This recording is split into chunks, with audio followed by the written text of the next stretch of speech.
तो आप रिलायंस का सामान मत खरीदिए।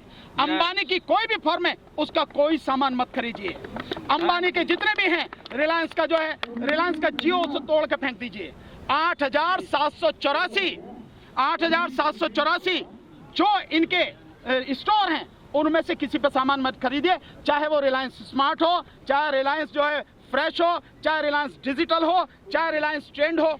कहीं भी अंबानी और अडानी का जो फॉर्च्यून है, उस अडानी का जो फॉर्च्यून, जहां भी नाम देखो फॉर्च्यून, आटा, तेल, घी, चावल, नमक, बेसन, जो भी कुछ हो फॉर्च्यून के नाम से, उसको किसी हालत में खरीदिए मत, उसका बहिष्कार कीजिए पूरी तरह से। और रिलायंस का जो पेट्रोल पंप है उस पर तेल भराने मत जाइए साथियों, मेरा आपसे निवेदन। मुझे नहीं पता किसका नुकसान है, लेकिन लोकतांत्रिक तरीके से लड़ने की हमारी ये रणनीति है जिसका हम बहिष्कार कर रहे हैं। और उन लोगों का, उनके उत्पादों का हम बहिष्कार करेंगे जो इस सरकार के साथ में मिलकर षड्यंत्र कर रहे हैं और इस देश को तबाह और बर्बाद करने की जो गलत नीति है, घृणित नीति है, उसमें शामिल है। हम उसका बहिष्कार कर रहे हैं। सरकार जो अंबानी और अडानी जैसे जो उद्योगपति हैं उनकी गुलामी में पूरी तरह से डूब चुकी है, इसलिए वो मान नहीं रही है। तो सरकार अपने रुख पे कायम रहे, हमें कोई फर्क नहीं पड़ता। ये कानून जब तक वापस नहीं होंगे, हमारा आंदोलन इसी तरह से लगातार जारी रहेगा।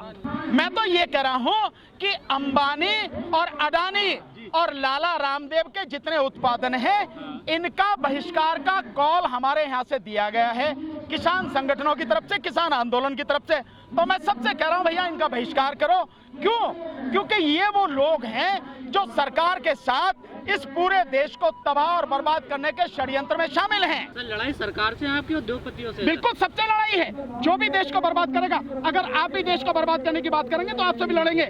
जैसे जो मीडिया है, जो गोदी मीडिया है, जो सरकार की बात कर रहा है, सरकार के तलवे चाटकर केवल उसकी झूठी बातों का प्रचार कर रहा, हम उसे भी जो उसकी भी जो है उसका भी बहिष्कार कर रहे हैं। लिहाजा जो भी हम बहिष्कार का नारा दिया है, साथ में फॉर्च्यून का बता दिया, रुचि सोया जो उसका है लाला रामदेव का, और उसका पतंजलि, इनका भी उत्पादों का पूरा बहिष्कार करें। अगर आपको लगता है कि इस आंदोलन से देश को बचाना है, इस आंदोलन में शामिल होके किसानों को मजबूत करना है और इस सरकार से देश को बचाना है, तो आप आए, नहीं आ सकते तो बहिष्कार जरूर करें। साथ में एक और चीज, जो गोदी मीडिया है, इस गोदी मीडिया का बहिष्कार बहुत जरूरी है। मैं तो आपसे एक ही निवेदन करूंगा, 1 साल के लिए अपने टेलीविजन पर ताला लगाकर बंद कर दीजिए। साथियों, ये बहुत बड़ी लड़ाई है और संघर्ष में, लड़ाई में, संघर्ष और लड़ाई जहां भी हो, जिस जगह भी हो, उसको जीतने की रणनीति बनाई जाती है।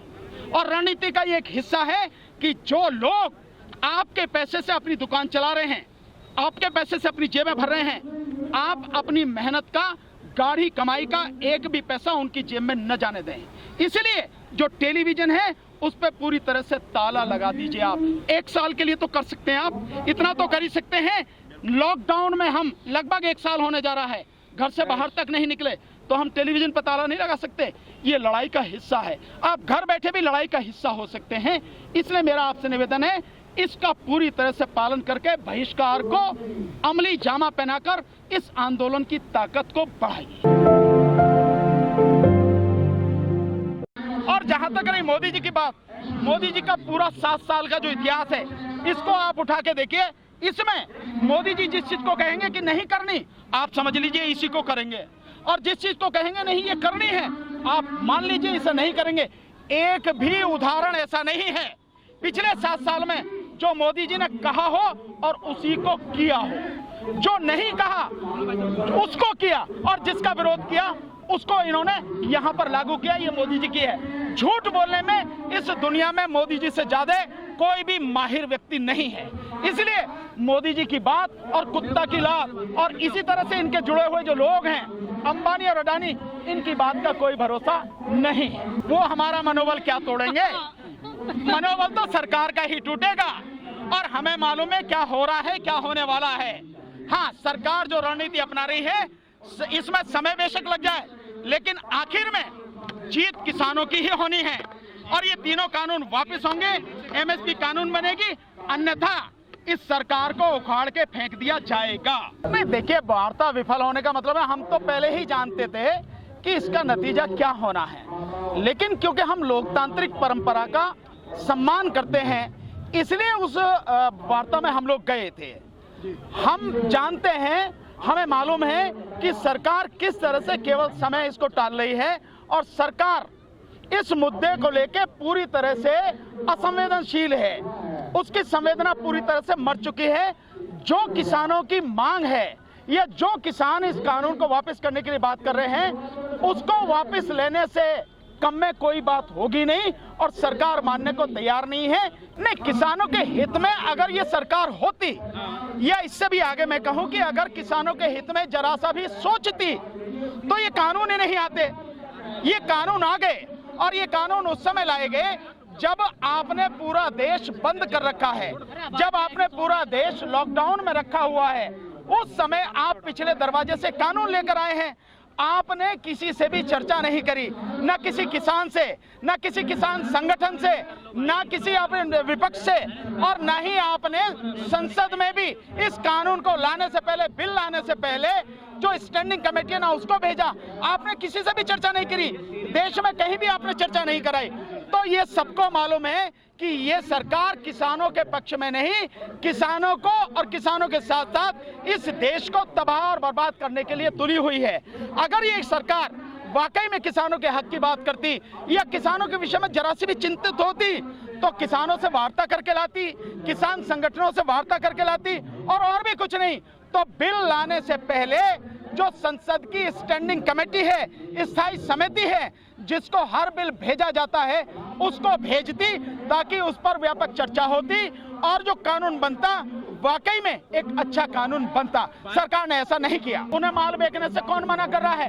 लेकिन आप सरकार के साथ षड्यंत्र में शामिल होके जब पूरे सामान पर ही कब्जा करना चाहते हैं, और क्योंकि सरकार ने जो इसेंशियल कमोडिटीज एक्ट है उसमें संशोधन करके जो लिमिट थी उस लिमिट को हटा दिया, तो इनके पास पैसा है पूरे देश का अनाज, जो पूरे देश में जो किसान जो भी चीज उपजाता है, फिर तो सारा का सारा यही कब्जे में ले लेंगे। और ये कब्जे में ले लेंगे तो मन मर्जी से बेचेंगे, जो रेट होगा इनका वो बेचेंगे।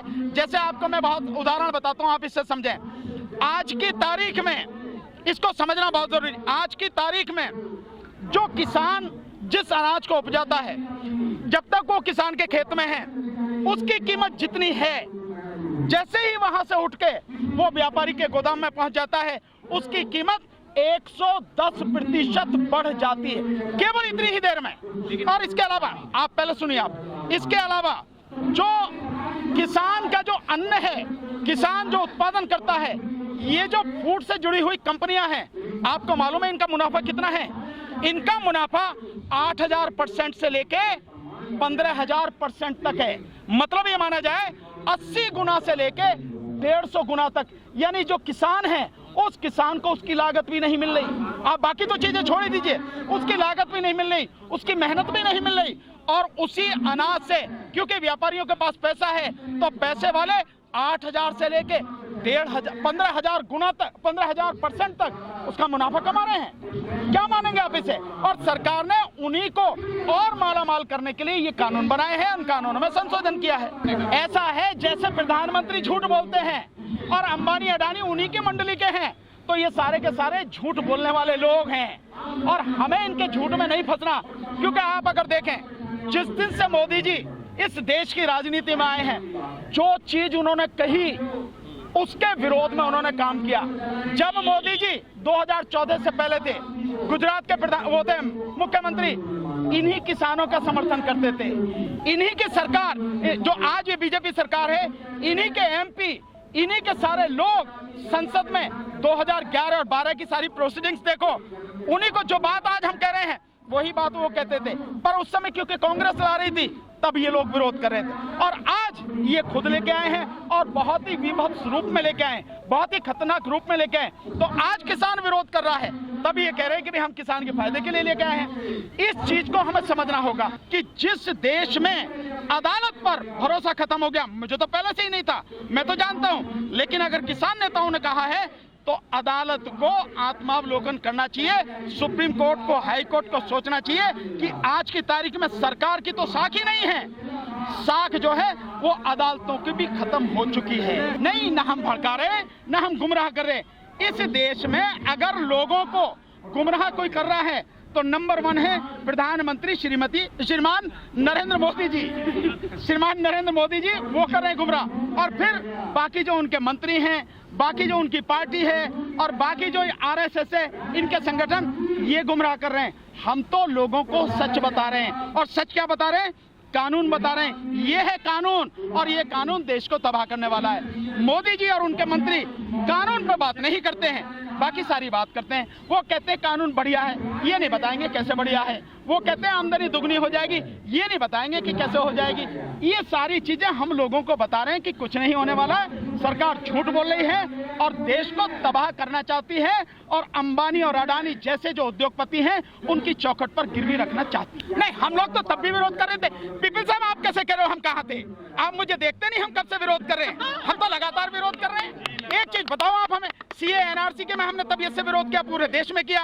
हम ईवीएम का विरोध कर रहे हैं लगातार, जब से सरकार ने शपथ ली थी तब से विरोध कर रहे हैं। हर बात जो देश के विरोध में है हमने इस सरकार का विरोध किया, और खुल के किया, बिना किसी डर के किया हमने। बात ये, मैं मानता हूं आपकी बात कि जिन लोगों पर सीधा सीधा प्रभाव पड़ता, जैसे रेलवे का निजीकरण, तो रेलवे के जितने भी कर्मचारी थे उनको विरोध करना चाहिए था। जैसे इस देश में 1 जनवरी 2004 को जो पेंशन है वो बंद कर दी गई, तो जिनकी पेंशन बंद हुई उन्हें विरोध करना चाहिए था, उन्होंने नहीं किया। तो जिन लोगों से सीधा इफेक्ट पड़ता है उनको विरोध करना चाहिए था, अफसोस नहीं किया। लेकिन ये देश का सौभाग्य है कि जब देश के अन्नदाता के गले में फांसी का फंदा डाला गया, तो देश का अन्नदाता अपनी पूरी ताकत से खड़ा होकर विरोध कर रहा है। और ये विरोध इतना जबरदस्त है कि सरकार ने अगर ये बातें नहीं मानी, कानून वापस नहीं लिया, तो सरकार का बोरिया बिस्तरा उठा के फेंक दिया जाएगा, सरकार को उखाड़ कर फेंक दिया जाएगा। अगर न्याय करेगी सर झुका के मानेंगे, अन्याय करेगी तो सीना तान के ऐसे ही खड़े रहेंगे, चाहे सुप्रीम कोर्ट हो या कोई भी हो। अगर कोई नहीं करेगा तो हम करेंगे ना, हम बताएंगे आपको कैसे न्याय होता और क्या चीज है, कैसे अन्याय हो रहा है, कैसे गैर संवैधानिक काम हो रहा है और कैसे संवैधानिक काम होगा, हम बताएंगे आपको। इसमें चिंता करने वाली क्या बात है? ये तो जिम्मेदारी कोर्ट की है। अगर कोर्ट नहीं बताती है तो इसका मतलब ये नहीं है कि इसको न्याय को बताने वाले नहीं है, सही बात को बताने वाले नहीं है। इस देश में लाखों लोग हैं जो सच के साथ में खड़े हैं और सच बताने के लिए सीना तान के हमेशा तैयार हैं, और वही बताएंगे। इस आंदोलन में हफ्ते में 1 दिन जरूर दीजिए, हफ्ते में 1 दिन। हम इतना समय बर्बाद कर देते हैं, कहीं ताश खेल रहे हैं, कहीं जो है सोशल मीडिया पे लगे हुए हैं, कहीं व्हाट्सएप यूनिवर्सिटी में खोए हुए हैं, कहीं हम सो रहे हैं, बाकी और सारी चीजों में समय बर्बाद कर देते हैं। 1 दिन निकालिए, ये जिम्मेदारी समझिए, हर किसी की जिम्मेदारी है देश को बचाने का, देश के अन्नदाता के साथ में खड़े होने का, और देश की तमाम जनता को बचाने का। एक ही तरीका है, आप सारे के सारे लोग हफ्ते में 1 दिन निकाल के इस आंदोलन में आइए, भाग लीजिए। चाहे तो सिंघू बॉर्डर पर आए, चाहे यहाँ गाजीपुर बॉर्डर पर आए, चाहे टिकरी बॉर्डर पर जाएं, और चाहे आप जो नोएडा वाला है उस बॉर्डर पर जाएं, चाहे राजस्थान बॉर्डर पर जाएं, हफ्ते में 1 दिन निकालिए।